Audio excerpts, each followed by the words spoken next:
राम जी ने सीता जी की अग्नि परीक्षा नहीं ली थी। लक्ष्मण जी जब कंदमूल फल लेने चले गए खरदूषण वध के पश्चात, तब भगवान राम ने जनक नंदिनी जी से कहा कि मैं ललित नर लीला करना चाह रहा हूं। जब तक मैं राक्षसों का नाश कर रहा हूं तब तक आप अग्नि में निवास कीजिए, तुम पावक मह। क्यों अग्नि में निवास करने के लिए कहा?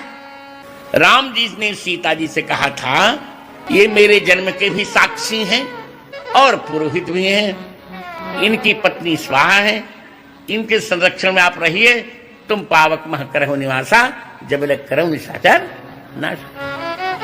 और एक और स्वार्थ है कि जब आप अग्नि में रहेंगी, हनुमान जी लंका जलाएंगे तो अग्नि तो किसी को नहीं देखेगा। जब उनकी पूंछ में आग लगेगी तो लंका जलेगी तो हनुमान जी भी तो जलेंगे। हे सीते, आप जब अग्नि में रहेंगी तो पूरी लंका जलेगी पर हनुमान जी की पूंछ का एक रोआ भी नहीं जलेगा। इसे सीता जी अग्नि में चली गई। जब सीता जी अग्नि में से लौट रही थी, अग्नि में से जब उनका परावर्तन हो रहा था, तब अग्नि ब्राह्मण का रूप बनाकर प्रकट हुए। सीता जी को हाथ में पकड़ करके राम जी के पास ले आए और राम जी को उसी प्रकार सौंप दिया जैसे क्षीर सागर ने लक्ष्मी जी को नारायण को सौंपा था।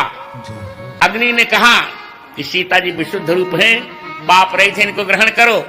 राम जी ने भी कहा मैं अग्नि के सामने प्रतिज्ञा करता हूं कि सीता जी का कभी त्याग नहीं करूंगा।